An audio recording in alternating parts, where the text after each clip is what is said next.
क्या आपके पास mobile phone है? अरे भाई ये क्या सवाल हुआ, मोबाइल तो आजकल सबके पास है।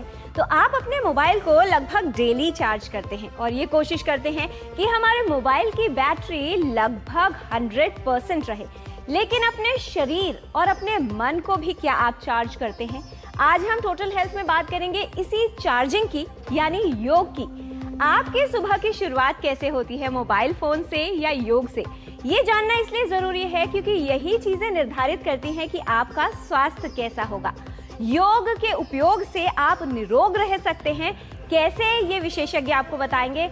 आज हम टोटल हेल्थ में विस्तार से समझेंगे कि गुड हेल्थ यानी बेहतर स्वास्थ्य के लिए योग की उपयोगिता क्या है। वो लोग जिन्हें किसी न किसी तरह की लाइफस्टाइल डिजीज होने का खतरा है, क्या वो इस खतरे को कम कर सकते हैं? नमस्कार, टोटल हेल्थ के योग स्पेशल एपिसोड में आप सभी का स्वागत है। मैं हूं किरण भारद्वाज। योग सभी के लिए महत्वपूर्ण है, लेकिन कुछ लोग योग को सिर्फ आसन समझते हैं। स्वास्थ्य की यौगिक अवधारणा यानी यौगिक कॉन्सेप्ट क्या है? योग में स्वास्थ्य को किस दृष्टि से देखा जाता है? अगर कहें कि कोई व्यक्ति स्वस्थ है तो इसका अर्थ क्या है, ये हम विशेषज्ञों से समझेंगे। क्या योग हमें संपूर्ण स्वास्थ्य की ओर ले जा सकता है? योग को शरीर, मन और आत्मा का संतुलन बनाने की एक विद्या क्यों कहा जाता है? किस तरह से हमारे शरीर की सांसों की लय को एक ही लय में लेकर आता है योग, और किस तरह से स्वस्थ जीवन, बेहतर जीवन हम सभी के लिए दे सकता है। कितना महत्व है हमारे स्वास्थ्य के लिए योग का, ये हम जानेंगे। स्वास्थ्य के लिए अधिक महत्वपूर्ण क्या है, आसन, प्राणायाम या ध्यान? कुछ लोग कहते हैं कि योगिक क्रियाएं यानी सिर्फ आसन कर लेने से ही इसका पूर्ण लाभ प्राप्त होता है, लेकिन इसको संपूर्ण रूप से अपनाना क्यों आवश्यक है?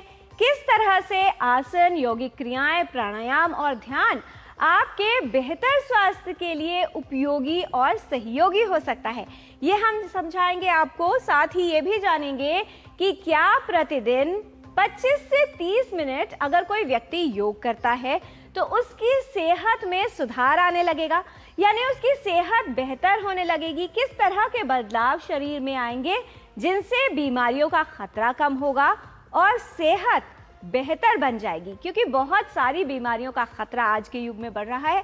ऐसे में योग आपके लिए किस तरह से सहायक हो सकता है? क्या योग मोबाइल और स्क्रीन से होने वाले तनाव को कम करने में, उसके दुष्प्रभावों को कम करने में उतना ही उपयोगी है? आजकल बच्चों से लेकर बड़ों तक, चाहे एडोलेसेंट एज ग्रुप हो या वृद्ध लोग, बहुत अधिक समय मोबाइल पर लगाते हैं, जिसकी वजह से कई तरह की समस्याएं आ रही हैं। इन समस्याओं और जटिलताओं को दूर करने में योग किस तरह से उपयोगी हो सकता है, कितनी महत्वपूर्ण भूमिका उसकी हो सकती है, ये हम आपको समझाएंगे। साथ ही ये जानेंगे कि योग में ब्रीदिंग यानी श्वास प्रश्वास और माइंडफुलनेस यानी सजगता कितनी महत्वपूर्ण है।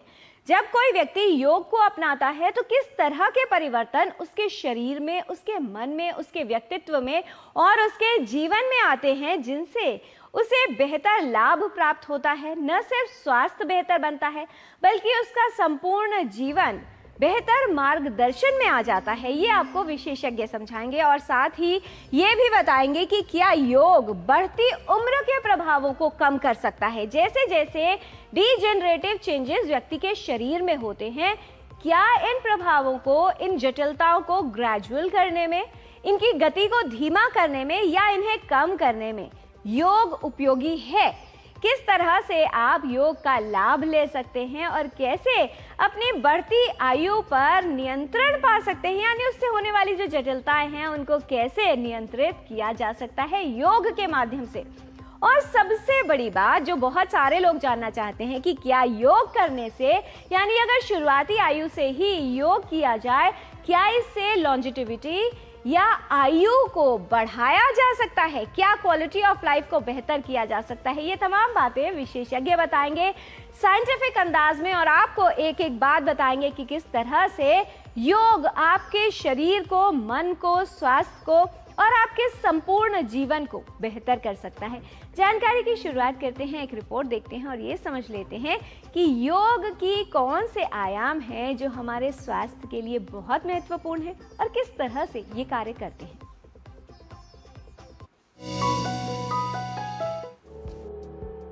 आजकल की अनियंत्रित जीवन शैली के कारण कई तरह के खतरे स्वास्थ्य के लिए उत्पन्न हो रहे हैं।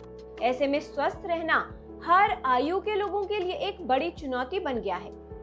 योग एक ऐसा सरल और प्रभावी माध्यम है जो न केवल शरीर को स्वस्थ रखता है बल्कि मन को भी शांत और संतुलित रखने में उपयोगी है। योग शरीर, मन व भावनाओं को संतुलित करने की कला है, या ये कहें कि स्वस्थ जीवन का विज्ञान है। इसमें आसन, प्राणायाम, मुद्रा, बंध और ध्यान सभी का अभ्यास आवश्यक है।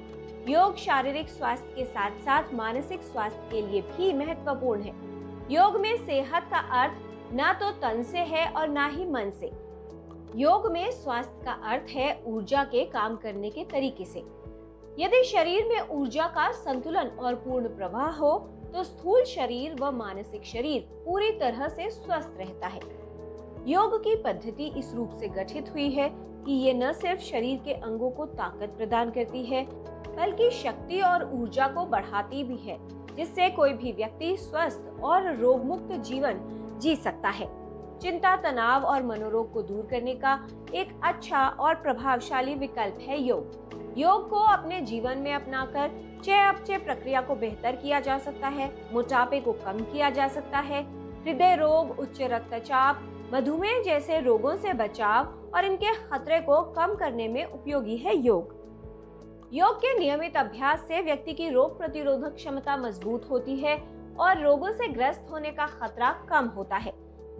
रोग मुक्त जीवन और बेहतर स्वास्थ्य के लिए योग का विशेष महत्व है। योग को अपनाएं और निरोगी जीवन पाएं।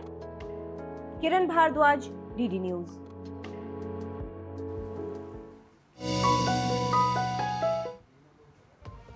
तनाव बढ़ रहा है और साथ ही बढ़ रहा है बीमारियों का खतरा, लेकिन क्या आपने सोचा है कि इन सभी जटिलताओं का, इन सभी बीमारियों से बचाव का समाधान छुपा है हमारी श्वास में, यानी हमारी प्राण शक्ति में। क्योंकि योग सिर्फ आसनों का नाम नहीं है, योग जीवन को बेहतर दिशा देने की एक कला है। आइए इस कला को सीखते हैं यहाँ पर बैठे विशेषज्ञों से। इस विषय पर विस्तार से आपको जानकारी देने के लिए हमारे साथ स्टूडियो में उपस्थित है विशेषज्ञों का खास पैनल। उनसे आपका परिचय करा दें। आज हमारे साथ डिस्कशन में शामिल हैं doctor Dorairaj Prabhakaran, executive director, centre for chronic disease control. He is recognized for shifting focus from individual high-risk clinical cardiology to large-scale population-based preventive strategy targeting cardiovascular diseases, diabetes, and chronic conditions in the country and globally. Dr. Prabhakaran is continuously working for the benefits of yoga in various kind of diseases in the curative and preventive aspects. बहुत स्वागत है doctor Prabhakaran आपका। आज के discussion में हमारे साथ हैं आचार्य प्रतिष्ठा, डायरेक्टर, मोक्षायतन योग संस्थान। She is revered, internationally acclaimed yoga guru, cultural expert, spiritual guide, and formal diplomat. Since her childhood, she has been actively performing yoga and benefiting the generations. And she is promoting and propagating yoga and Indian culture across the country and across the world. बहुत स्वागत है doctor प्रतिष्ठा आपका। आज के discussion में हमारे साथ रहेंगी डॉक्टर ओम लता भगत। आप प्रोफेसर हैं फिजियोलॉजी फ्रॉम जोधपुर। बहुत स्वागत है डॉक्टर ओम लता भगत आपका। और आज का जो विषय है वो हम सभी के स्वास्थ्य से संबंधित है, इसीलिए हम सभी तक ये जानकारी पहुंचा रहे हैं कि किस तरह से योग आप अपने निरोगी जीवन को प्राप्त करने के लिए इसका उपयोग कर सकते हैं। इस विषय से संबंधित कोई भी प्रश्न अगर आप पूछना चाहते हैं तो हमारे इन 2 नंबर्स पर कॉल कर सकते हैं। 011 है दिल्ली का STD कोड आपको जो लगाना है, और नंबर है 23097648 एंड 23097671। आप अपने प्रश्न ईमेल भी कर सकते हैं ddnewstotalhealth@gmail.com पर। आइए समझते हैं कि क्या है ये विज्ञान और कैसे इसको जीवन की एक कला बनाया जा सकता है। सबसे पहले आचार्य प्रतिष्ठा आपसे समझना चाहेंगे, आजकल सेहत की बहुत बात होती है और हम सभी लोग हर जनरेशन्स के जो लोग हैं और ख़ास तौर पर जो यंगस्टर्स हैं वो अपने आप को फिटनेस फ्रीक कहते हैं और उसके नाम पर जिम भी जाते हैं, कितने ही पैसे खर्च किए जाते हैं, लेकिन फिर भी बीमारियों से नहीं बच पा रहे। अगर बात की जाए योग की और उसे स्वास्थ्य को साधारण भाषा में हम समझना चाहें, क्या है योगिक कंसेप्ट हेल्थ का, हम सभी के लिए समझा दीजिए। किरण जी, योग का जो कॉन्सेप्ट है स्वास्थ्य को लेकर के वो बिल्कुल वही है जो WHO का है, यानी wellness at the level of body, mind and soul. जब तक हम इन्हें भिन्न भिन्न देखते रहेंगे कि ये शरीर है, ये मन है और ये आत्म है। आत्म मतलब हमारी एनलाइटनमेंट की स्टेज या फिर हमारी स्पिरिचुअल एलिवेशन, तब तक हम रोगी बने रहेंगे। इसलिए योग कभी भी तंदुरुस्ती मात्र की बात नहीं करता, वो स्वास्थ्य की बात करता है। जब हम योग साधना करते हैं तो ये हमारे डिफरेंट पहलुओं को छूता है, यानी wellness at the level of body, physical level, mental level, social level, emotional level, intellectual level, financial level and even spiritual level. तो अगर हम योग की बात करें तो संपूर्ण स्वास्थ्य की ओर ही बढ़ना पड़ेगा, क्योंकि जीवन का उद्देश्य एक ही है कि दुखत्रय निवृत्ति स्वरूप आनंद वाप्तिश्च। ऐसा कोई भी नहीं, आपने ही कहा, लोग अपने आप को फिटनेस फ्रीक भी कह रहे हैं, लेकिन चाहते क्या हैं कि मैं सुखी हो जाऊं। कहा भी गया, पहला सुख निरोगी काया। ये शरीर स्वस्थ होगा तो इस स्वस्थ शरीर के भीतर एक स्वस्थ मन का वास होगा, और जब मन स्वस्थ होगा तब हम आत्म उन्नति की ओर बढ़ेंगे। यानी कोई ऐसा नहीं है जो 10th के बाद 8th क्लास में जाना चाहता है। हम चाहते हैं कि हम धीरे धीरे और बेहतर हों। तो जब हम बेहतर होना चाहते हैं तो योग के ही माध्यम से हो सकते हैं। जी, डॉक्टर प्रभाकरन, किस तरह से समझाना चाहेंगे, साइंस किस तरह देखती है योग के जो बेनिफिट्स हैं हमारी सेहत पर? अगर एक हेल्दी लाइफ की बात की जाती है और बीमारियों से बचाव की बात करते हैं, क्या कहती है रिसर्च, किस तरह से बदलाव आता है व्यक्ति के शरीर में अगर वो नियमित रूप से योग अभ्यास करता है और योग को अपने जीवन में धारण करता है? किरण जी, बहुत धन्यवाद मुझे इधर बुलाने के लिए। मैं ये कहना चाहता हूँ कि आपने कहा संपूर्ण स्वास्थ्य यानी होलिस्टिक हेल्थ, तो योग प्रिंसिपल्स जो है हम उसको होलिस्टिकली देखते हैं, मतलब संपूर्ण इसमें से देखते हैं।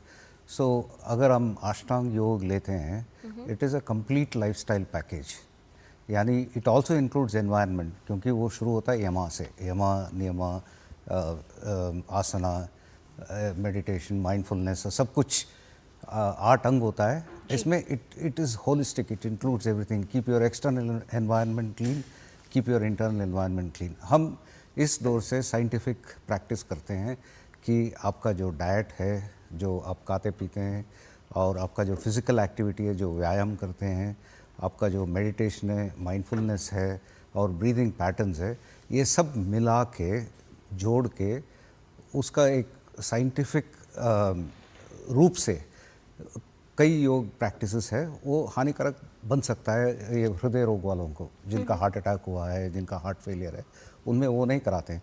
तो हमने साइंटिफिकली पहले ये पतंजलि योगा पढ़ा, उसमें निकाला कौन से योगा सेफ है और उसको कार्डियोलॉजिस्ट को प्रेजेंट किया। उन्होंने उनसे पूछा ये कर सकते हैं कि नहीं कर सकते हैं। उसके मुताबिक हम तय किया है कि ये योग जो करना है वो आपके लिए बेहतर है। और हमारे जो इच्छा है कि ये बैठ के योगा कर पाए, मतलब अगर मेडिटेशन के लिए बैठ सकते हैं, आधा घंटे बैठ के कर सकते हैं, तो उस मुताबिक हमने ये प्रिंसिपल्स तय करके इसको हमने ट्रायल्स किए हैं। मतलब एक बड़ा सा ट्रायल किया 4000 लोगों के, 25 हॉस्पिटल इंडिया में।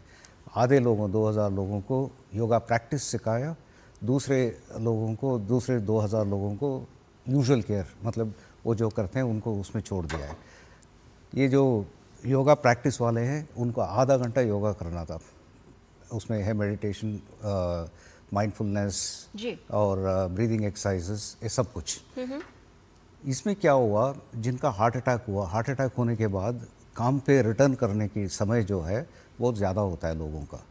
योगा उसको कंप्रेस करता है, क्वालिटी ऑफ लाइफ इम्प्रूव करता है and they feel happier at the end of it. Quality of life का एक ऑब्जेक्टिव मेजर है, मतलब 100 का स्कोर है, जितना 100 के पास है स्कोर उतना अच्छा है। अगर मुझे पूछेंगे तो मेरा 90 करीब होगा या 95 करीब होगा।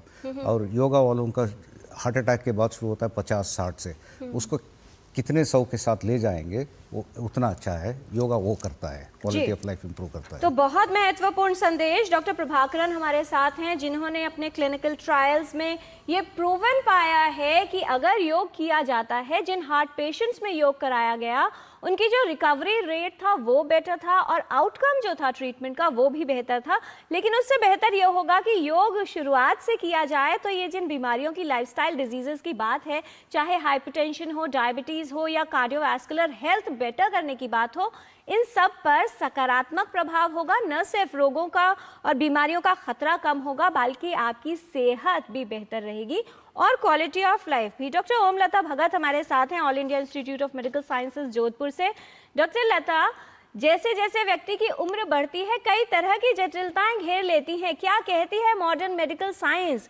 योग किस तरह से ये जो डिजेनरेटिव प्रोसेस है इस पर सकारात्मक रूप से प्रभाव डाल सकता है?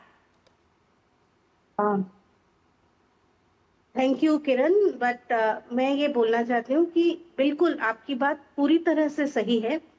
योग पूरी तरह से हमको तैयार करता है एक हेल्दी एजिंग अचीव करने के लिए और बॉडी और माइंड को रेजिलियंस की तरफ ले जाने के लिए। जी, पूरा रेगुलर प्रैक्टिस करने से ये देखा गया है कि ऑटोनॉमिक नर्वस सिस्टम में कुछ चेंजेस होते हैं और उसकी रिस्पांस कम होती जाती है उम्र के साथ। बट जो लोग रेगुलर योग करते हैं उनकी ऑटोनॉमिक रिएक्टिविटी एंड टोन बेहतर होती है उन लोगों से जो योग नहीं करते। सिर्फ योग एक नाम मात्र चीज नहीं है, यह पूरी जीवन शैली है। जैसे कि सर ने पहले बताया कि 8 लिम्ब हैं, यम, नियम, आसन, प्राणायाम, प्रत्याहार, धारणा, ध्यान, समाधि। तो जो हम लोग फोकस करते हैं अगर योग पर, तो अक्सर ये होता है कि हम न सिर्फ आसनों की बात करते हैं, हम प्राणायाम और ध्यान पर भी जाते हैं और उसके साथ हमारा जीवन में जीने का तरीका भी बदलता है। जैसे हमारा खान पान बदलता है, हम लोगों से इंटरैक्ट बेहतर तरीके से कर पाते हैं और एक इंटीग्रल हेल्थ की तरफ जा पाते हैं, जहां हम अपनी और सामाजिक दोनों पहलुओं को अपने स्वास्थ्य के देखकर आगे बढ़ते हैं और ये बहुत हद तक आपको एक बेहतर जीवन जीने के लिए प्रेरित करता है और सक्षम भी करता है। उम्र के साथ होने वाली परेशानियों को भी कम करता है। जी, फिलहाल हमारे साथ एक कॉलर हैं बनारस से, पवन जी हैं फोन लाइन पर, उनका सवाल जान लेते हैं। बहुत स्वागत है आपका पवन जी, क्या जानना चाहते हैं आप? नमस्ते मैडम जी। जी नमस्कार। मैं किरण भारद्वाज, आपका गुड मॉर्निंग। गुड मॉर्निंग, बहुत आपको भी धन्यवाद कॉल करने के लिए। बताएं पवन जी, क्या जानना चाह रहे हैं? मैडम जी, हमारे कमर में दर्द है, मैं चंदौली जिले से बोल रहा हूँ, बहुत दिनों से परेशान हूँ, 2-3 साल से। जी,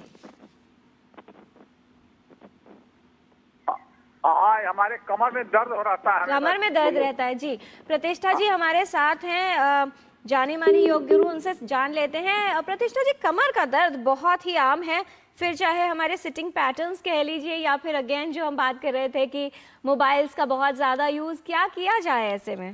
बिल्कुल, देखिए किरण जी, बैक पेन चाहे फिर वो लावर पेन, हेलो, बैक पेन है या कमर के किसी भी हिस्से में तनाव है, उसके लिए महत्वपूर्ण है कुछ 2-3 चीज़ों का ध्यान रखें। पहली चीज़, जो लोग भी क्रॉस लेग्ड पोजीशन में बैठते हैं वो क्रॉस लेग्ड पोजीशन में बैठना बंद कर दें कुछ समय के लिए। हमें रियलाइज़ ही नहीं होता, हम अभ्यास भी कर रहे हैं लेकिन फिर भी लग रहा है दर्द क्यों बढ़ रहा है, क्योंकि हम चौकड़ी मारकर या क्रॉस लेग्ड पोजीशन में बैठते हैं। तो ऐसे में अपने पैरों को या वज्रासन में बैठें या एक तरफ या दूसरी तरफ करके बैठें। दूसरी चीज़, हम हमेशा कहते हैं 20-20 का रूल, आपका शरीर एक जगह बैठने के लिए बना ही नहीं है।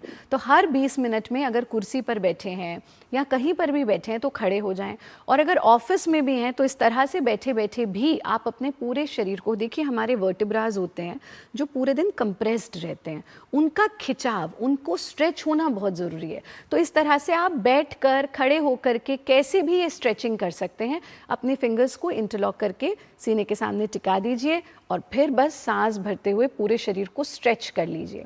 जब आप इस स्थिति में आ रहे हैं तो आप देखेंगे कि आपके रीढ़ का एक एक हिस्सा खिंच गया है। अब यहाँ पर आकर धीरे से अपनी गर्दन को भी ऊपर ले जाइए, पूरा शरीर स्ट्रेच हो जाए और फिर अपने हाथों को फैलाते हुए वापस आ जाएं। इसी के साथ साथ खड़े होकर या बैठ करके आप अपनी स्पाइन को थोड़ा सा ट्विस्ट ज़रूर कीजिए, यानी बस ऐसे बैठे बैठे इधर की ओर ट्विस्ट कर लिया और फिर दूसरी ओर ट्विस्ट कर लिया।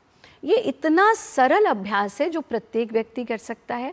और कुछ चीज़ों का ध्यान रखें, झटके से किसी चीज़ को ज़मीन से ना उठाएं, किसी भी तरह के तनाव से दूर रहें, प्राणायाम नियमित रूप से करते रहें। हमें लगता है कमर के दर्द में प्राणायाम कैसे लाभदायक होगा, तो आप देखेंगे कि अगर आप नियमित प्राणायाम करते हैं तो ये आपके स्पाइनल कॉलम को रिलैक्स करता है और आपकी समस्या में निश्चित रूप से आराम देगा।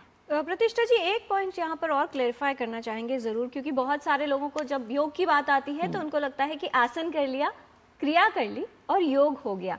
अगर कोई योग को अपना रहा है जीवन में, कितना महत्वपूर्ण है एक तो माइंडफुलनेस यानी सजग रहे, और दूसरा ब्रीदिंग कितनी इंपॉर्टेंट हो जाती है, जिससे जो लाभ है वो कई गुना बढ़ जाएगा। किरण जी, सांस तो हम सब 24 घंटा लेते हैं। आज आपके कार्यक्रम के माध्यम से जितने लोग देख रहे हैं उनसे प्रश्न करते हैं, 24 घंटे में कितनी बार हमें ये ध्यान आता है कि हम सांस ले रहे हैं। शायद जो योग कर रहा है उसको दिन में 2 बार जब अभ्यास कर रहे हैं, या 1 बार, और जो नहीं कर रहा उसे 24 घंटे में ध्यान भी नहीं आता कि हम सांस ले रहे हैं, which is the most important aspect of your life. प्राण नहीं है तो जीवन नहीं है। तो प्राण शक्ति का योग प्राणानाम आयामः इति प्राणायामः, यानी सिर्फ सांस को देखना नहीं, प्राण शक्ति का विस्तार करना, उसे डाइवर्ट करना और उसे यूटिलाइज करना, ये काम करता है। आपने कहा कितना महत्वपूर्ण है, बिल्कुल जैसे एक श्वान, कुत्ता, वो कितना जल्दी जल्दी सांस लेता है, 13 से 14 साल जीता है। एक हाथी लंबा सांस लेता है, 100 वर्ष जीता है। कछुआ और लंबा सांस लेता है और वो कई 100 वर्ष जीता है। आज हम लॉन्जिविटी की बात कर रहे हैं, आज हम आयु को बढ़ाने की बात कर रहे हैं, जहाँ कहा गया जीवेत शरदः शतम, शृणुयाम शरदः शतम, प्रब्रवाम शरदः शतम, अदीनः स्याम शरदः शतम, भूयश्च शरदः शतात्। परमात्मा ने हमें 100 वर्ष दे करके भेजे हैं, उसको हम कैसे अवेल करते हैं ये निर्भर करता है हमारा प्राण कैसा है। क्योंकि स्वर्ज्ञानात् परम ज्ञानम, स्वर्ज्ञानात् परम धनम, स्वर्ज्ञानात् परम गुह्यम नवा दृष्टम नवा श्रुतम। जैसे आउटर सर्कमस्टांसेस में कुछ भी चेंज होता है, हमारा सांस चेंज हो जाता है। हम हंस रहे हैं, ब्रीदिंग का पैटर्न डिफरेंट है। हम तनाव में आ गए, ब्रीदिंग का पैटर्न डिफरेंट है। हम जैसे ही नर्वस हो जाते हैं, धुक धुक होने लगती है, सांस छोटी होने लगती है। तो जितना, जब हम कहते हैं ना समत्वम योग उच्यते, समानता कैसे आएगी, जब हम प्राण को समान करेंगे। तो प्राणायाम योग का अभिन्न अंग है, ध्यान योग का अभिन्न अंग है। सिर्फ आसन, सिर्फ ध्यान, सिर्फ प्राणायाम नहीं, हमें समग्रता में यम नियम आसन प्राणायाम प्रत्याहार धारणा ध्यान समाधि, हम कैसे खा रहे हैं, कैसे पी रहे हैं, कैसे जी रहे हैं, कैसे उठ रहे हैं, कैसे बैठ रहे हैं, ये सब कुछ हमारा योगमय होना ही चाहिए। जी, और जब ये बात कही जाती थी कि योगी जो थे वो कितने ही वर्षों तक जैसे दिखते थे यानी उसी अवस्था में रह लेते थे, तो ये कोई चमत्कार नहीं, ये भी साइंस है।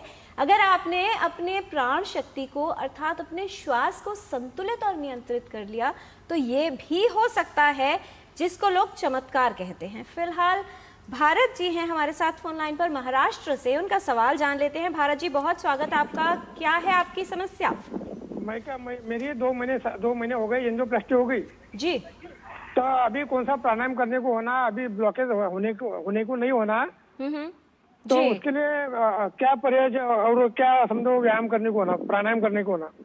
कौन से प्राणायाम इनको करने चाहिए? सबसे पहले तो डॉक्टर प्रभाकरन आपसे ये समझ लें कि कार्डियोवैस्कुलर हेल्थ को योग किस तरह से प्रभावित करता है। वो लोग जो हायर रिस्क ग्रुप में आते हैं, यानी फैमिली हिस्ट्री है या दूसरे उनके रिस्क फैक्टर्स उनके साथ हैं, क्या अगर आज से योग करना शुरू करें तो इस खतरे को कम कर सकते हैं?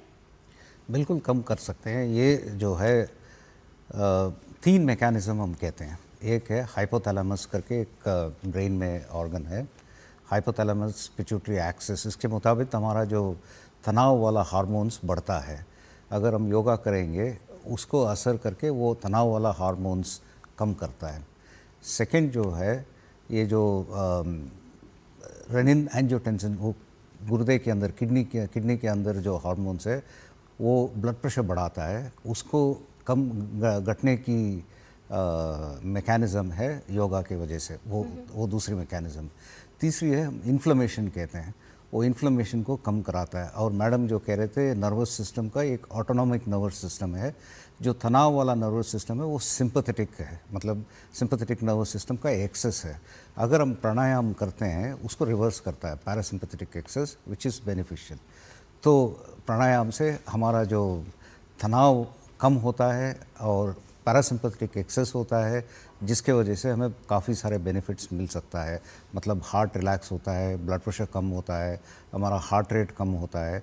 तो इन मेथड्स के वजह से हमारे जो बेनिफिट्स मिलता है, एक मैं बताना चाहूँगा, अगर आपको हार्ट डिजीज़ है, कपालभाति नहीं करना चाहिए, क्योंकि वो हाइपर वेंटिलेशन होता है, उसकी वजह से आपका हार्ट रेट बढ़ सकता है। तो वो सिर्फ उसका ध्यान रखें और सारे प्राणायाम करें। जी प्रतिष्ठा जी, आपसे समझ लें, क्योंकि इनकी एंजियोप्लास्टी हो चुकी है और अब ये फिर से शुरू करना चाहते हैं योगिक क्रियाएं, क्या ध्यान रखना है और किस तरह से शुरुआत होनी चाहिए? देखिए, जैसा डॉक्टर साहब ने कहा, कपालभाति का अभ्यास या फिर किसी भी सांस को रोकने वाली प्रैक्टिसेस का अभ्यास, वो हमको ऐसी अवस्था में अवॉइड करना चाहिए। हमें लगता है योग तो मतलब कैसे भी हम कोई भी कर लें, ऐसा नहीं। जिस तरह से चिकित्सा एक पद्धति है, योग एक पूरा का पूरा विज्ञान है, एक पद्धति है। हमें हमेशा कुशल मार्गदर्शन में ही योग साधना करनी चाहिए। कहा भी गया, गुरुपदिष्ट मार्गेण योगमेव समभ्यसेत, एक कुशल गुरु के मार्गदर्शन में करें। आपको थकाने वाले अभ्यास कंप्लीटली अवॉइड करने हैं, आपको सांस रोकने वाले अभ्यास कंप्लीटली अवॉइड करने हैं, एक्सर्ट करने वाले अभ्यास अवॉइड करने हैं। कौन से अभ्यास करने हैं? जिसमें हम प्राण का विस्तार करें, यानी बॉडी में ऑक्सीजन की मात्रा को बढ़ाने वाले अभ्यास। कौन से अभ्यास करने हैं? जो रिलैक्सिंग हो। हमें ये भी लगता है किरण जी कभी कभी कि सिर्फ प्राणायाम करने से ही ऑक्सीजन का फ्लो बढ़ेगा, पर अगर बॉडी ओपन अप ही नहीं हुई है, एक नया प्रचलन चला है, सुबह उठते बिस्तर पे बैठे बैठे लोग प्राणायाम कर रहे हैं, जो गलत है। सबसे पहले पवन मुक्त गतियाँ कीजिए, गर्दन का जॉइंट, कंधे, कमर, जितने भी आपके जॉइंट्स हैं उनको मूवमेंट दे दीजिए, थोड़ा स्ट्रेच कर लीजिए। अब जब बॉडी ओपन अप हो जाए, बहुत ये कोई रॉकेट साइंस नहीं है, हर व्यक्ति सहजता से कर सकता है, फिर प्राणायाम करें, ताकि प्राण के विस्तार के लिए शरीर में स्थान बनना चाहिए। जब आप सुबह उठते हैं, आपके शरीर में बहुत सारे टॉक्सिन्स होते हैं, उनको, इनका नाम ये पवन मुक्त, यानी टॉक्सिन्स को निकालने वाला अभ्यास। तो पूरे शरीर को स्ट्रेच करके, जॉइंट्स को हल्का हल्का एक्सरसाइज देकर फिर प्राणायाम का अभ्यास करें, तो ये हार्ट पेशेंट्स के लिए भी और इन जनरल सभी के लिए बहुत बहुत लाभकारी होगा। जी, दिल्ली से एक और कॉलर हमारे साथ सुभाष जी हैं फोन लाइन पर। सुभाष जी, बहुत स्वागत है आपका, पूछिए सवाल। नमस्कार जी। जी नमस्कार। सुभाष जी, क्या जानना चाह रहे हैं? दर्द बहुत हो जाता है मेरा लेफ्ट पैर में। पैर में दर्द हो जाता है? एक ही पैर में होता है?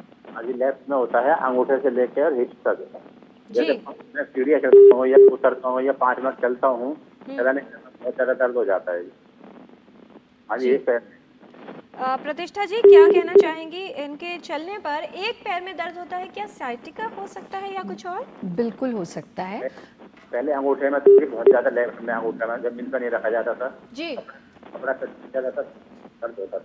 जी प्रतिष्ठा जी, देखिए, आपको सबसे पहली चीज़ तो जैसा मैंने कहा, थकाने वाले अभ्यास नहीं करने। दूसरा, एक सरल सा काम रात्रि में सोने से पहले आप कर लिया करें। बहुत ज़्यादा फॉरवर्ड बेंडिंग नहीं करनी, बहुत ज़्यादा बैकवर्ड बेंडिंग नहीं करनी। जब आप रात को सोते हैं, उसके पहले अपने बिस्तर पर ही लेटे लेटे आप अपने पैरों को थोड़ी देर दीवार पर रख दीजिए। यानी आप कमर के बल लेटे हुए हैं आराम से, और पैरों को दीवार पर रखकर कम से कम 30 सेकंड से लेकर के 1 मिनट तक रुकने का प्रयास करें। रक्त के संचार को ऊर्ध्वमुखी हो जाने दें। और इस अभ्यास में एक काम और होगा, पैरों का दर्द तो ठीक होगा ही, ये आपके हृदय को भी स्वस्थ रखने का काम करेगा। बस ये 2 काम करें। और तीसरा महत्वपूर्ण काम, रात्रि में सोने से पहले थोड़ा सा आप, जैसे गर्मी है तो नारियल का तेल ले लीजिए, और अगर ज़्यादा सर्दी हो जाए तो आप तिल का तेल ले लीजिए। बस 1 बूंद तेल लेकर दोनों हथेलियों में इस तरह से घर्षण कीजिए, और फिर पैर का पंजा लेकर के उसमें भी थोड़ी देर दोनों पंजों पर घर्षण कीजिए। ओवरनाइट इस ऑयल को लगा रहने दीजिए, सुबह जब आप नहाएंगे वो अपने आप साफ हो जाएगा। इतना सरल काम है जो आप बहुत आसानी से और प्रत्येक व्यक्ति कर सकते हैं। पैरों के दर्द में बहुत बहुत लाभकारी है। जी, और हमारे साथ फिलहाल डॉक्टर किशोर कुमार दीपक जुड़ गए हैं, फॉर्मर प्रोफेसर एंड हेड रहे हैं all India institute of medical sciences new Delhi में फिजियोलॉजी में, और फिलहाल न्यूयॉर्क से हमारे साथ जुड़े हैं। डॉक्टर दीपक, बहुत स्वागत है आपका। क्या महत्व बताना चाहेंगे बेहतर स्वास्थ्य के लिए? जो फिजियोलॉजिकल चेंजेस होते हैं उसको किस तरह से नियंत्रित कर सकता है योग, क्या उपयोगिता बताएंगे? यस, सभी दर्शकों को पहले नमस्कार। स्वास्थ्य एक इम्पॉर्टेंट चीज़ है जो हम सब लोगों को ध्यान में रखना चाहिए। और क्योंकि मैं प्रोफेसर फिजियोलॉजी रह चुका हूँ एम्स में, और अभी मैं आईआईटी में हूँ, और तो हम लोग इस पर काफ़ी रिसर्च करते हैं। और मेरा एडवाइस होगा कि जब आप एक्सरसाइज करते हैं तो बॉडी का एंटायर सर्कुलेशन एक्टिवेट हो जाता है, बढ़ जाता है। और ये सर्कुलेशन बहुत इम्पॉर्टेंट है क्योंकि इससे आपको ऑक्सीजनेशन मिलता है सब जगह पे, और जहाँ जहाँ पर भी तकलीफ होती है वहाँ ब्लड सर्कुलेट होता है। एंड ये पूरा हेड से लेके आपकी टो तक देखा जाए और सारे मसल में ही सर्कुलेट होता है। तो ये इम्पॉर्टेंट है। जो लोग लेजी हैं, बैठे हुए हैं, सर्कुलेशन ठीक से नहीं कर पा रहे, तो सबसे इम्पॉर्टेंट है बॉडी के हेल्थ के लिए, हर एक ऑर्गन के लिए, कि आपको एक्सरसाइज किया जाए। और एक्सरसाइज से जो फिजियोलॉजिकल इफेक्ट्स होते हैं वो उसके जो हर एक अंग है, जो अवयव हैं और जो सिस्टम है, उसको एक्टिवेट कर देते हैं। ये केवल अंगों को ही नहीं करते, उसका जो सिस्टम बना हुआ है, इंटीग्रेटेड अप्रोच है। जैसे मेरा हार्ट है, वो ब्लड सर्कुलेट करता है, वो कनेक्टेड है मसल से, तो ब्रेन से। इस तरह से इंटीग्रेटेड रिस्पॉन्स मिलता है, which is very healthy response. Right. Doctor Omlata, आजकल श्वसन रोग भी काफ़ी ज़्यादा जो है प्रभावित कर रहे हैं लोगों को, और हर एज ग्रुप के पोल्यूशन के लेवल्स भी बढ़ गए हैं, और उसकी वजह से बच्चों से लेकर बड़ों तक सभी की जो रेस्पिरेटरी सिस्टम है, सिर्फ वो भी इफेक्टेड नहीं होता बल्कि उनकी जो कार्य क्षमता है फेफड़ों की वो भी कम होने लगी है। ऐसे में योग किस तरह से उपयोगी हो सकता है? क्योंकि अब तो ये कहा जाता है कि अगर दिल्ली की बात की जाए तो एक सामान्य व्यक्ति लगभग 20 सिगरेट जो नॉन स्मोकर है वो भी पी लेता है। प्रदूषण का स्तर ऐसा है। देखिए, प्राणायाम एक ऐसी चीज है, एक ऐसी प्रक्रिया है जिसकी मदद से आप अपने लंग की कैपेसिटीज को बढ़ा सकते हैं। हमारी टोटल लंग कैपेसिटी और वाइटल कैपेसिटी दोनों ही प्राणायाम की मदद से बढ़ सकती है, जो कि हम अगर रेगुलर प्रैक्टिस करते हैं तो वो हमारे पूरे श्वसन तंत्र को और उसके साथ साथ बाकी शरीर के सिस्टम को भी अफेक्ट करता है, और वो उसको पॉजिटिव तरफ से ले। प्राणायाम करने में बहुत आसान है, और पर हमको प्राणायाम करते समय ये ध्यान रखना है कि हमारा बेसल है वो क्या है। अगर जो लोग हाइपरटेंशन है उनको ज्यादा तेज गति वाले प्राणायाम नहीं करने चाहिए, जैसे भ्रस्त्रिका और कपालभाति जी। और जो लोग बाकी, एक स्लो डीप ब्रीदिंग एक ऐसी प्रक्रिया है जो कि कोई भी कर सकता है, और अगर आप इसको 5 मिनट भी इनमें 3 बार करते हैं तो ये आपके पूरे सिस्टम को इम्प्रूव करता है, आपकी हार्ट रेट वेरिएबिलिटी को बढ़ाता है, आपके बेरोरिफ्लेक्स सेंसिटिविटी को भी बेहतर करता है, जिसकी वजह से आपका पूरा ऑटोनॉमिक नर्वस सिस्टम अफेक्ट होता है। और अगर हम इसको ऐसे समझें कि एक सेंट्रल ऑटोनॉमिक नेटवर्क है, और इसमें हमारे शरीर के लगभग सभी इनवॉलेंट्री सिस्टम्स लाइक हार्ट, गट, ब्रेन इंटरकनेक्टेड हैं, और स्ट्रेस रिलेटेड नेटवर्क जो है जिसको हम HPA एक्सेस करते हैं वो भी इंटर रिलेटेड है। इसको हम मॉड्यूलेट सिर्फ और सिर्फ रेस्पिरेशन से ही कर सकते हैं। तो हमारी अगर शरीर एक घड़ी है तो वो चाबी जो इस पूरी घड़ी को सुनियंत्रित करती है वो होती है रेस्पिरेशन।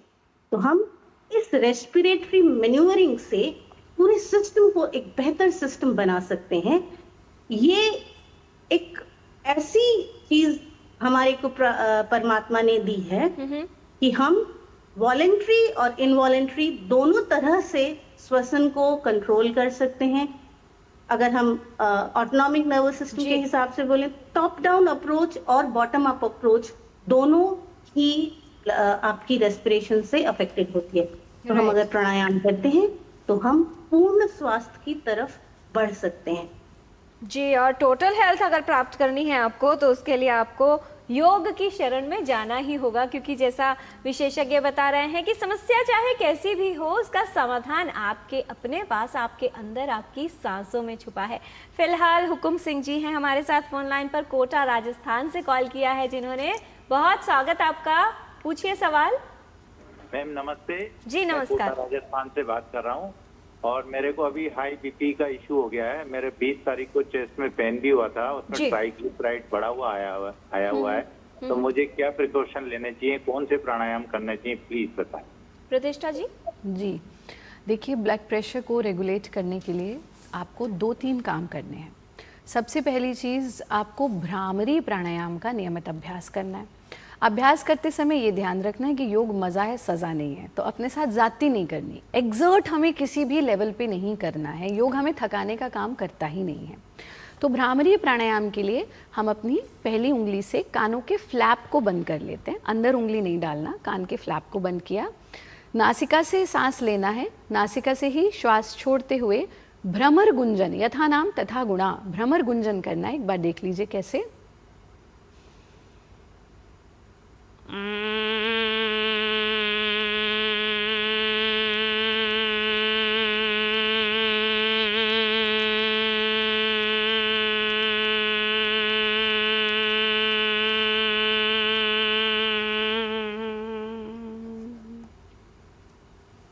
ऐसा 4 से 5 बार दोहराएंगे, फिर कानों को खोल देंगे। आँख खोलने की जल्दी नहीं करना, थोड़ी देर इस स्थिति में रुकना और फिर धीरे से आंखें खोल लेना। एक काम तो ये, इसको आप 4 से 5 बार रिपीट कर सकते हैं। अति सर्वत्र वर्जित, अति हमको किसी भी अभ्यास की नहीं करनी।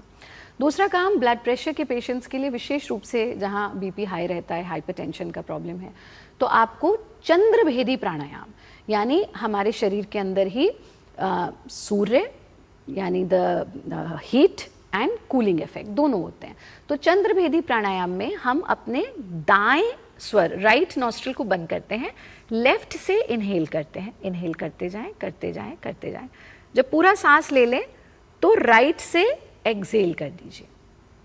ऑल्टरनेट नॉस्ट्रिल ब्रीदिंग नहीं है ये, फिर से लेफ्ट से ही सांस लेंगे और राइट से सांस छोड़ेंगे। इस ही प्रक्रिया को हमें रिपीट करना है। So every time we breathe in through right, we exhale, we breathe in through left or we exhale through right. जिस वक्त आपका बीपी बड़ा हो या आपको डिस्कम्फर्ट होता है, आप थोड़ी देर दाईं करवट से लेटिए, यानी राइट साइड करवट करके लेटिए। जैसे जैसे आपका बायां स्वर एक्टिव होगा वैसे वैसे आपका बीपी नियंत्रित होता चला जाएगा। वॉक ज़रूर करें। नियमित योगाभ्यास में जो हमारी रिलैक्सिंग प्रैक्टिसेस है उनका अभ्यास अवश्य करते रहें। जी डॉक्टर प्रभाकरन, आप कुछ ऐड करना चाह रहे हैं?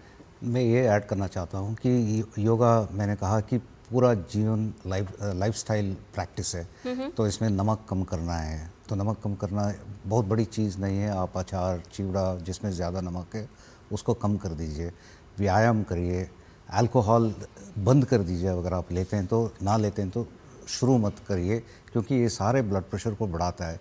अगर ये 3 चीज़ आप कम करेंगे, आपका ब्लड प्रेशर 4 से 5 मिलीमीटर कम हो सकता है। इसको हम लाइफस्टाइल मॉडिफिकेशन कहते हैं। ये करना चाहिए। अगर जिसके बावजूद आपका ब्लड प्रेशर कम नहीं होता है तो आपके जो प्रिस्क्राइब्ड दवाएं हैं, सिंपल दवाएं, वो लेना है। जी, तो वो जो पापड़, अचार, चटनी और जो एक्स्ट्रा सॉल्ट आपने टेबल पर रखा है उसको हटा दीजिए, क्योंकि ये जो बस थोड़ा सा और है यही आपके बीपी को काफ़ी ज़्यादा और बढ़ा देता है। इस पर लगाम लगानी होगी, नियंत्रित रखना होगा। सत्यम जी फिलहाल हमारे साथ फोन लाइन पर आगरा से कॉल कर रहे हैं। सत्यम जी, स्वागत आपका। क्या जानना चाहते हैं आप? जी राधे राधे। मैं ये जानना चाहता हूँ कि मेरे पैर सुंद रहते हैं। मेरी उम्र 17 साल है। 17 साल और जी, और ये कुछ 2-3 महीने से हो रहा है। तो क्या आपने डॉक्टर को दिखाया है सत्यम जी? जी जी, मेरा झज्जर एम्स में इलाज चल रहा है। तो उसी कारण, मतलब दवा के कारण, पता नहीं किसके कारण पैर सुन रहते हैं दोनों। जी डॉक्टर लता, ये जो लोअर बैक एक की प्रॉब्लम होती है, इसके साथ जो सत्यम जी प्रॉब्लम बता रहे हैं कि पैर सुन्न हो जाते हैं, क्या कहना चाहेंगे, क्या एडवाइस देना चाहेंगे, इनको क्या करना चाहिए? दरअसल जो लोअर बैक के साथ आप पैरों का सुन्न होना रेडिकुलोपैथी का एक सिम्टम है। इसका मतलब है आपके जो स्पाइनल कॉर्ड में नर्व्स निकलती हैं उसमें कंप्रेशन हो रहा है। आप फिजियोथेरेपिस्ट को कंसल्ट करें और उसके साथ कुछ छोटे छोटे योग, जिस तरह से आपका योग प्रैक्टिस कर सकते हैं, जैसे पवन मुक्त आसन कर सकते हैं, सुप्त वज्रासन कर सकते हैं, मार्जरी आसन कर सकते हैं, ताड़ासन कर सकते हैं और उष्ट्रासन कर सकते हैं, मत्स्य आसन कर सकते हैं। जी प्रतिष्ठा जी से कुछ आसन हम लोग जरूर जानेंगे इस पर। जी भुजंगासन जो है ये एक बहुत ही आसान आसन है और वो इस तरह के रेडिकुलोपैथिक पेन को और नमनेस को कम करने में बहुत हेल्प करता है। अगर आप सोने से पहले इसको रेगुलर करते हैं तो ये आपके lower back pain as well as the numbness in your foot, it helps mitigate these problems. And इसके साथ आपको उज्जयी और भ्रामरी प्राणायाम भी हेल्प करता है और डाइट को आप उसके हिसाब से इम्प्रूव करें। कुछ ऐसा ना खाएं जो जोड़ों को परेशान करता हो और आपको खुद देखना पड़ेगा, क्योंकि अगर हम आयुर्वेदिक प्रकृति की तरफ जाते हैं तो वात पित्त कफ में तो जो हिस्सा आपका कफ बढ़ाता है वो दरअसल आपके कई बार जॉइंट पेन ही बढ़ाता है। राइट। तो वो कॉन्सेप्ट पे मैं बहुत ज्यादा नहीं बोल सकती हूँ क्योंकि मैं आयुर्वेदिक डॉक्टर नहीं, बट वो एक जानकारी भी आप ले सकते हैं। बट आपको भुजंग आसन तो एक ऐसा आसन है जिसको आपको जरूर ही अपनी रोज की के रूटीन में ऐड कर लेना चाहिए अगर इस तरह की कोई परेशानी। जी, और इस अवस्था में कौन से आसन लाभकारी हो सकते हैं वो हम प्रतिष्ठा जी से जानेंगे, लेकिन उससे पहले डॉक्टर दीपक, कॉग्निटिव रिजर्व को बढ़ाने का कार्य, क्या योग उसमें सहयोग दे सकता है? और आजकल छोटे बच्चों में भी बहुत ज्यादा कंसंट्रेशन को लेकर प्रॉब्लम रहती है, हाइपर एक्टिव हो गए हैं बच्चे, या मेमोरी इश्यूज भी बहुत सारे रहते हैं, चाहे बच्चे हों या फिर एडोलेसेंट एज ग्रुप, और जो युवा हैं वो भी प्रभावित हो रहे हैं। अगर कोई नियमित रूप से योग अभ्यास करता है तो जो हमारी मेमोरी पावर है, ब्रेन पावर है, ब्रेन हेल्थ है, उस पर क्या प्रभाव होगा? यस, ये बहुत अच्छा प्रश्न है और इसका बहुत व्यापक उपयोग भी है।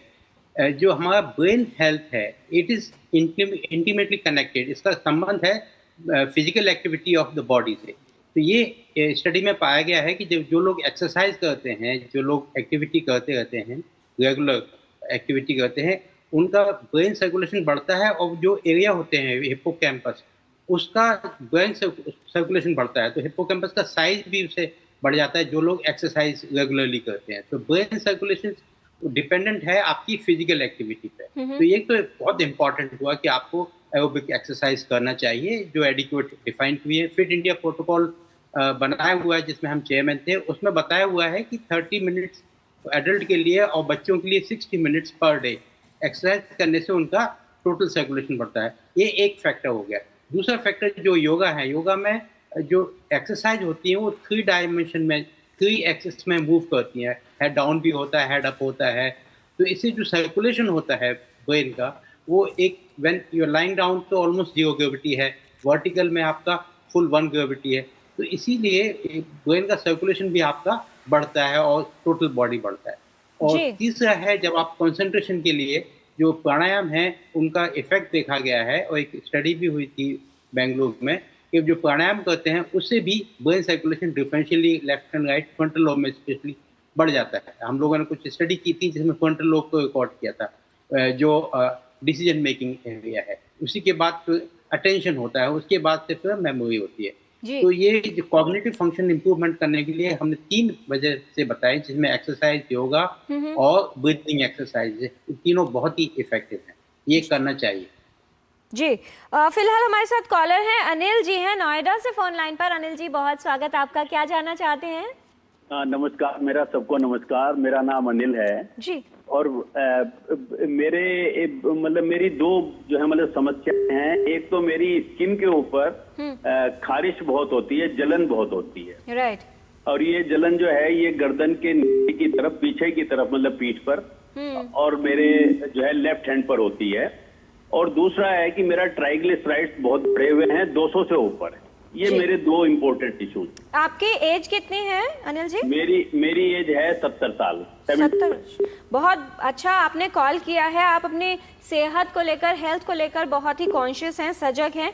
आप हमारे साथ रहिए, कार्यक्रम में जुड़े हुए। अभी आचार्य प्रतिष्ठा जी से हम जानेंगे कि किस तरह के समाधान हो सकते हैं। एक और कॉलर हमारे साथ राकेश जी हैं कांगड़ा से। राकेश जी, क्या है आपकी समस्या, बताएं। नमस्कार मैम। जी नमस्कार मैम, मेरा नाम राकेश है, मैं हिमाचल डिस्ट्रिक्ट कांगड़ा से बोल रहा हूँ जी। मेरी एज 53 है। मैम, वेट लॉस और मोटापा लॉस कम करने के लिए क्या व्यायाम करने चाहिए? जी राकेश जी, आचार्य प्रतिष्ठा हमारे साथ हैं, आपको बताएंगी क्या समाधान हो सकता है। प्रतिष्ठा जी, बहुत सारे समस्याएं एक साथ हैं, क्या समाधान बताना चाहेंगी?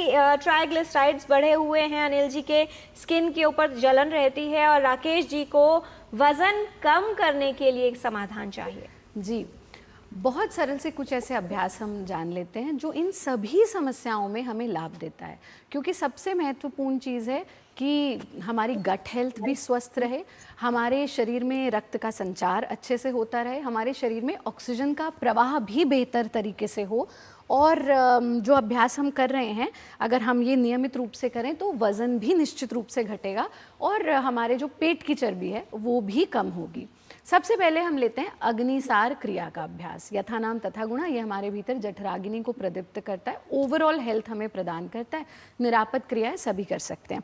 इस तरह से वज्रासन में बैठेंगे, हाथों को अपने घुटनों पर टिका देंगे, अपनी कोहनियों को सीधा रखेंगे, पूरा सांस बाहर छोड़ देना, सांस बाहर छूटा रहेगा, पेट को अंदर बाहर मूवमेंट देना जैसे हम कपड़ा झाड़ देते हैं। एक बार देखिए कैसे स्थिति में आए।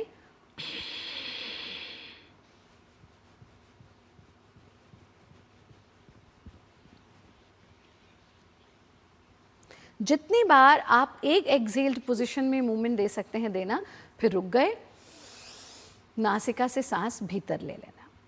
दूसरा अभ्यास जो हम कर रहे हैं किरण जी, जो आपके तीसरे कॉलर भी पहले भी जिन्होंने कमर की समस्या भी बताई, और आज जितनी भी समस्याओं की बात हुई है, यानी अगर कहें वन सॉल्यूशन फॉर एवरीथिंग, तो ये वो अभ्यास है और इसको हम कहते हैं सर्प गति।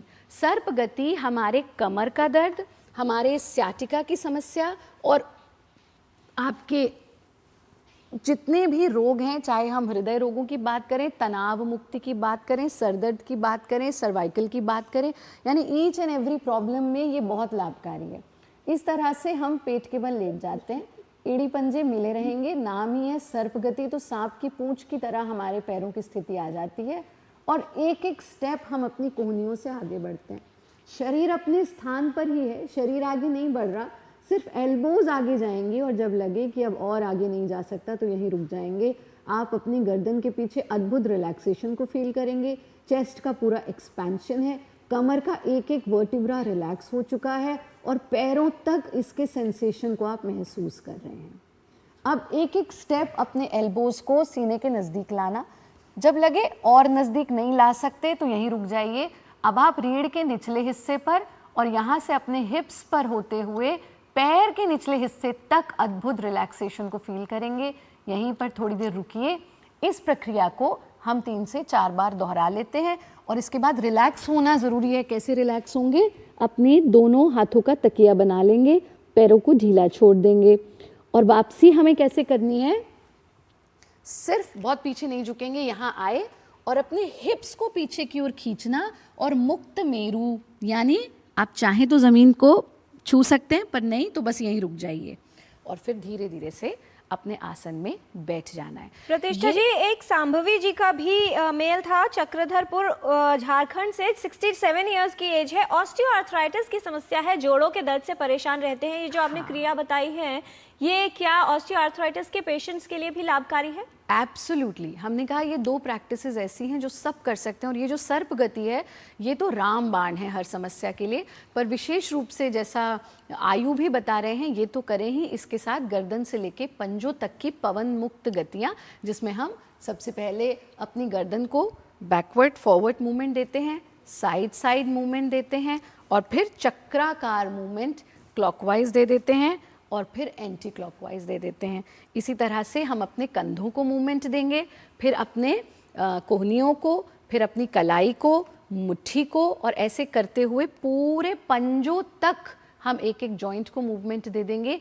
ये हमारे अर्थराइटिस के पेशेंट्स के लिए ही नहीं, सभी के लिए बहुत लाभकारी है। ये वो प्रैक्टिसेस हैं जो प्रत्येक व्यक्ति कर सकता है। जी, बहुत सरल अभ्यास आप आसानी से कर सकते हैं, इसका लाभ प्राप्त कर सकते हैं और अपने जीवन से स्वास्थ्य संबंधित जटिलताओं को दूर कर सकते हैं, क्योंकि सही समय पर लिया गया सही निर्णय आपके जीवन में बहुत कुछ परिवर्तित कर देता है। और फिलहाल टोटल हेल्थ में समय हो गया है एक छोटा सा ब्रेक लेने का। ब्रेक के बाद कुछ और जानकारी विशेषज्ञों से। आप देखते रहिए डीडी न्यूज़। घर का खर्च चलाने के लिए रोहन की पढ़ाई वाली एफडी तोड़नी पड़ी और उसके डॉक्टर बनने का सपना भी। काश तुमने जाने से पहले टर्म लाइफ इंश्योरेंस लिया होता। पॉलिसी बाजार ऐप पर 1 करोड़ का टर्म इंश्योरेंस से 410 रुपए महीने से शुरू। जब धरती चीर कर निकलता है लोहे का पत्थर और मिलता है मोंगिया के जोश से, फिर तपता है, पिघलता है और बनता है फौलाद। अब होता है सरिया सारी खूबियों के साथ। मोंगिया स्टील, मजबूत देश का मजबूत सरिया।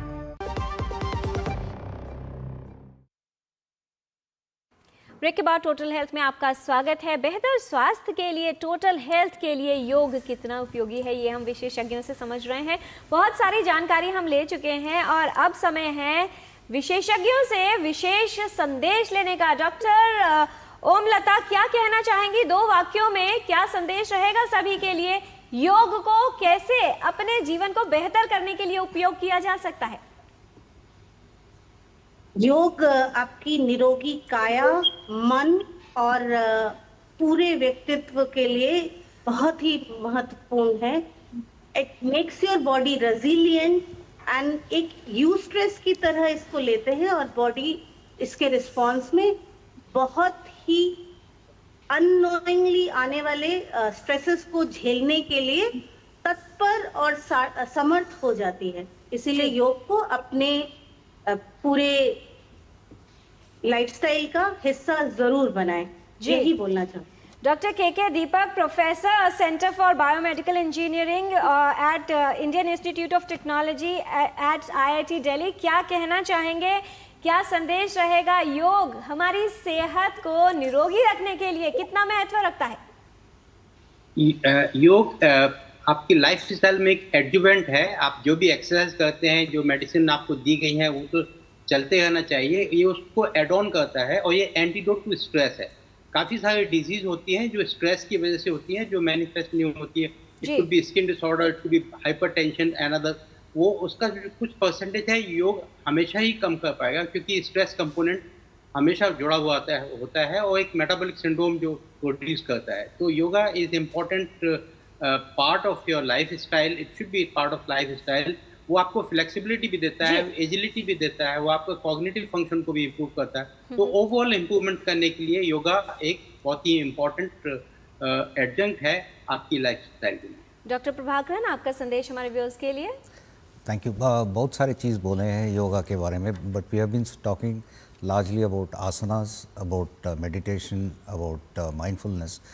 2 चीज़ हम भूल जाते हैं, एक यमा और नियमा। यमा इज़ द एनवायरनमेंट। एनवायरनमेंट को साफ़ रखना चाहिए। जैसे आपने कहा एयर पोल्यूशन की वजह से कितने सारे बीमारियां होती हैं, तो उसको कम करने के लिए हम कुछ करना चाहिए। दूसरी बात जो है डाइट के बारे में, हम डाइट पे ध्यान देना चाहिए।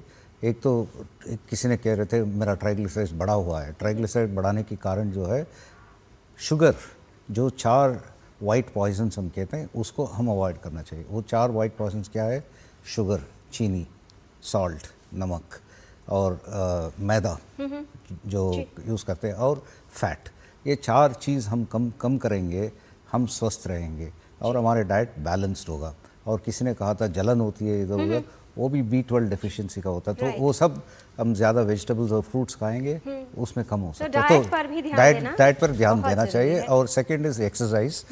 अपार्ट फ्रॉम योगिक एक्सरसाइज, आधे घंटे की वॉकिंग सभी लोग ब्रिस्क वॉकिंग करें, बहुत फ़ायदेमंद होता है। अगर आपको वजन कम करना है तो बढ़ा दीजिए उसको 45 मिनट्स to 1 hour। तो रेगुलरिटी बहुत ज़रूरी है। प्रतिष्ठा जी, क्या कहना चाहेंगी सभी व्यूअर्स को?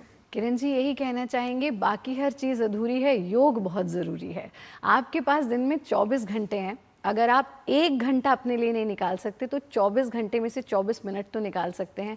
योग साधना ज़रूर कीजिए, ये आपके बुढ़ापे को बेहतर करेगा और आपके बच्चों की जवानी को बेहतर करेगा। यानी अगर हम लॉन्जिविटी चाहते हैं, हम हर धरातल पर आनंदित रहना चाहते हैं, तो योग ही एकमात्र सॉल्यूशन है। और जैसा बार बार बात हो रही है, योग मतलब सिर्फ आसन या सिर्फ क्रियाएं नहीं, जीवन शैली के रूप में इसे अपनाइए। आप कैसे जीते हैं और कैसे देह त्यागते हैं, ये भी योग आपको सिखाता है। बहुत धन्यवाद इस तमाम जानकारी के लिए आचार्य प्रतिष्ठा जी, डॉक्टर प्रभाकरन, डॉक्टर के दीपक, डॉक्टर ओमलता भगत। आप सभी का विशेषज्ञों ने विस्तार से समझा दिया है। योग के कई लाभ हैं जो आप ले सकते हैं। ध्यान रखिए कि योग कोई ट्रेंड नहीं है, ये लाइफ को यानी अपने जीवन को ट्रांसफॉर्म करने का एक टूल है।